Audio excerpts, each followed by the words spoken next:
Hello students, fourth class chapter number 10 आपका है। काश हम बड़े होते। काश मतलब होता है किसी भी चीज़ की अपनी इच्छा व्यक्त करते हैं, उस समय अपने बोलते हैं काश। तो ये चैप्टर उन बाल्यावस्था के बच्चों का बताया गया है जो बच्चे अपने मन में ये विचार लाते हैं कि अगर हम बड़े होते तो शायद बड़े घर वाले अपने को नहीं डांटते, नहीं पढ़ने का बोलते, और बच्चों के अनुशासन में रहना उनको आफत लगता है, उसके बारे में बताया गया है। दो बच्चे थे, डब्बू था और शीनू थी। वो अपने आस पड़ोस के फ्रेंड्स थे। वो साथ में खेला करते थे, पढ़ते थे। लेकिन एक बार की बात है, हुआ क्या था, अपने चैप्टर स्टार्ट करते हैं।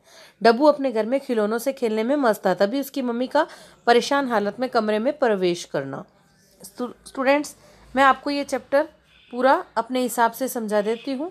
आप इसको पढ़ोगे तब आपको ये पूरा चैप्टर समझ में आएगा। डब्बू एक बच्चा है जिसकी मम्मी उसको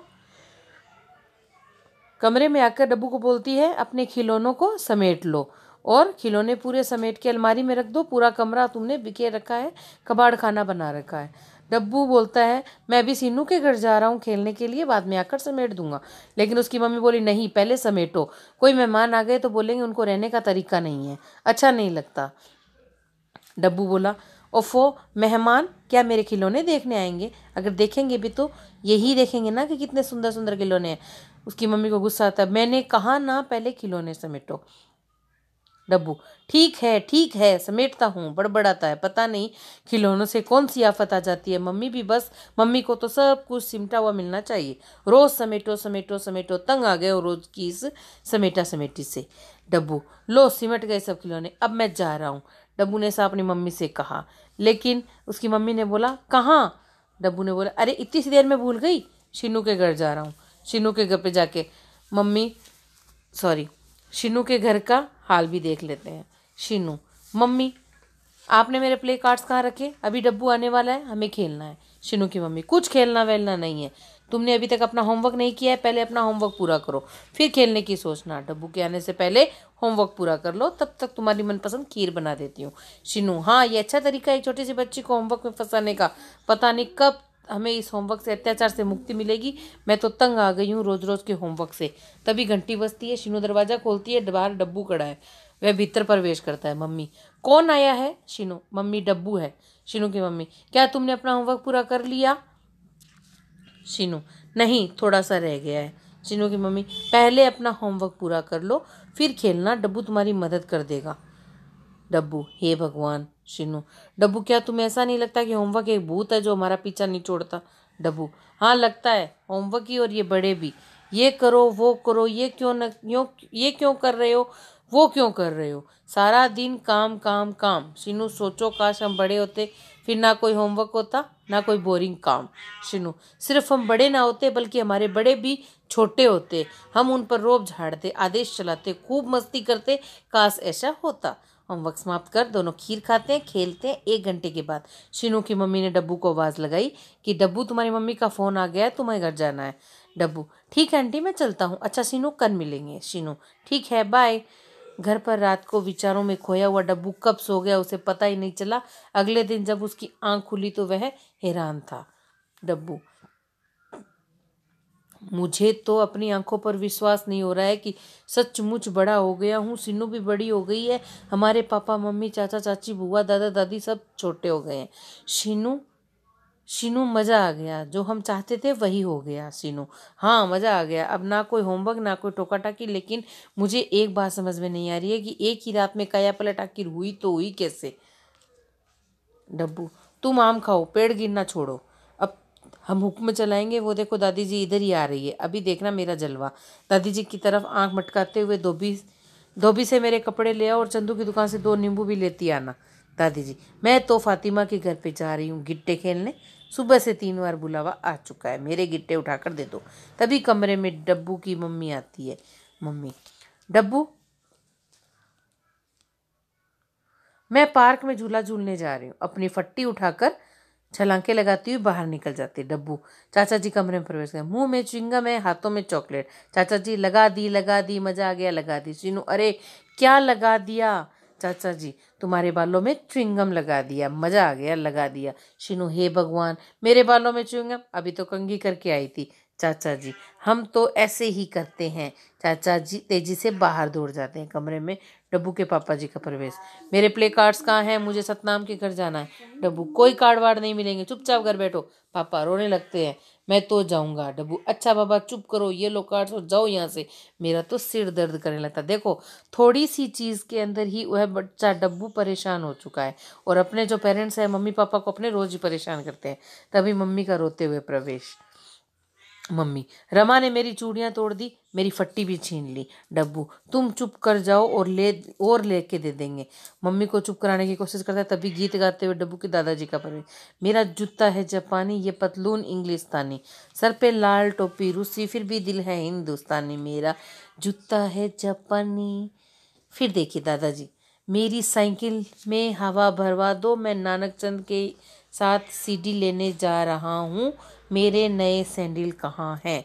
शीनू, लो अब इनकी भी सुन लो। डब्बू, मैं तो सुबह से इनकी सुन रहा हूँ, मेरा सिर फटने को हो रहा है, जरा एक गिलास पानी दे दो।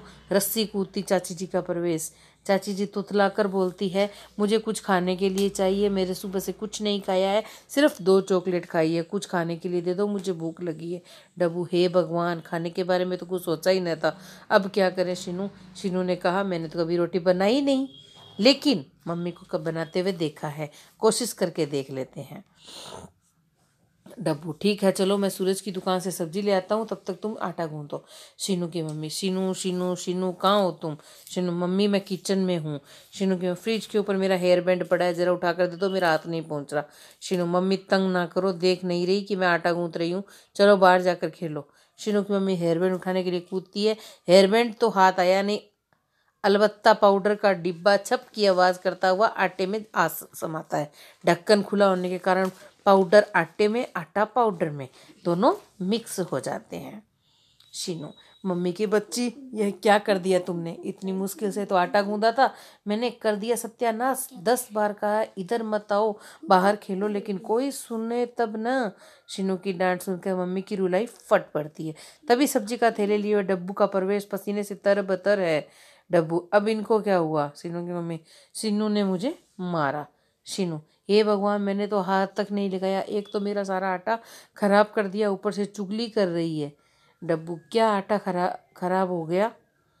अब रोटी कैसे बनेगी? उधर चाची भूख भूख के मारे 4 चॉकलेट हजम कर चुकी है, अभी उनके पैसे देकर आया हूँ सूरज को। कुछ सुनने का उपक्रम करता है, रोने की आवाज़ किसकी है? शीनू, मुझे तो चाची की लग रही है। डब्बू, इनको रोने और खाने के अलावा और कोई काम ही नहीं है, रोंदू कहीं की, तुम जाओ और इसे चुप कराओ। डब्बू ने ऐसा कहा। शीनू, मैं क्या क्या करूं, तुम खुद ही जाकर देख लो, मेरा तो अंग ढीला हो जाए। हे भगवान, हमने तो मुसीबत मोल ले ली बड़े होकर, मुझे क्या पता था कि बड़ों को इतने काम करने पड़ते हैं। डब्बू, हाँ ठीक कहती हो, छोटे थे तो पार्क में घूमना, झूले पर झूलना, नदी में पत्थर फेंकना, कुत्ते की सवारी करना, लूडो कैरम साइकिल, सबका आनंद लेते थे। बारिश में तो हवाई जहाज बना सड़कों पे गलियों में दौड़ता निकल जाता था। अब इसकी जिम्मेदारियां, उफ, हे भगवान, मुझे पहले जैसा बच्चा बना दो। चिल्लाता है, हे भगवान, हे भगवान। मम्मी, यह उठने से पहले ही भगवान का नाम किस लिए जप रहे हो? डब्बू, क्या चाहिए भगवान से? उठो, 7 बज चुके हैं। डब्बू, मैं कहाँ हूँ? मम्मी, मम्मी तुम ठीक हो ना? मेरा मतलब है तुम बड़ी हो ना? मम्मी, यह क्या बोले जा रहे हो बेटा, कोई बुरा सपना देखा है क्या? डब्बू, हे भगवान, तेरा लाख लाख शुक्रिया है, मैं अभी बच्चा ही हूँ। मम्मी, मैं अब तुम्हें कभी तंग नहीं करूँगा, तुम्हारा कहना मानूंगा। मेरी प्यारी मम्मी अपनी मम्मी से लिपट जाता है। स्टूडेंट्स, इस चैप्टर से आप क्या समझे? इस चैप्टर से ये समझे कि उसके दिन भर जो दिमाग में चल रहा था कि काश हम बड़े होते, लेकिन हुआ क्या, जब वो बड़े हुए तो वो जिम्मेदारियों से परेशान हो गए हैं। तो आप भी इस बात को समझिए, जब आपके पेरेंट्स आपको पढ़ने का बोलते हैं, गलत काम नहीं करने के लिए कहते हैं, तो आप उसका मतलब समझिए कि अगर बड़े होंगे तो सब पर जिम्मेदारियां होगी। अब आप बड़े होंगे तब आपको पता चलेगा कितनी जिम्मेदारियां होती है, बच्चों को पढ़ाना, बड़ों का काम करना, घर पे काम करना, सब्जी खाना, कपड़े वगैरह सब धोना बहुत जिम्मेदारियाँ होती है। तो आप ये कतई न सोचें कि अपने पेरेंट्स हैं जो आपको दिन भर टोकते हैं तो आपको गला खराब लगता है, वो आपके लिए ही बोलते हैं आपको। इस चैप्टर से जब डब्बू ने ये सपना देखा तो उसको समझ में आ गया कि मेरी मम्मी जो बोलती है वो बिल्कुल सही है, अब से मैं मम्मी को कभी परेशान नहीं करूँगा, और वह अच्छे बच्चे की तरह अपने मम्मी पापा का कहना भी मानने लग गया था। तो स्टूडेंट्स, इस चैप्टर के आप कंप्लीट हो गया है। अब मैं इस चैप्टर के आपको शब्दार्थ करा देती हूँ। हालत, दशा, सलीका, तरीका।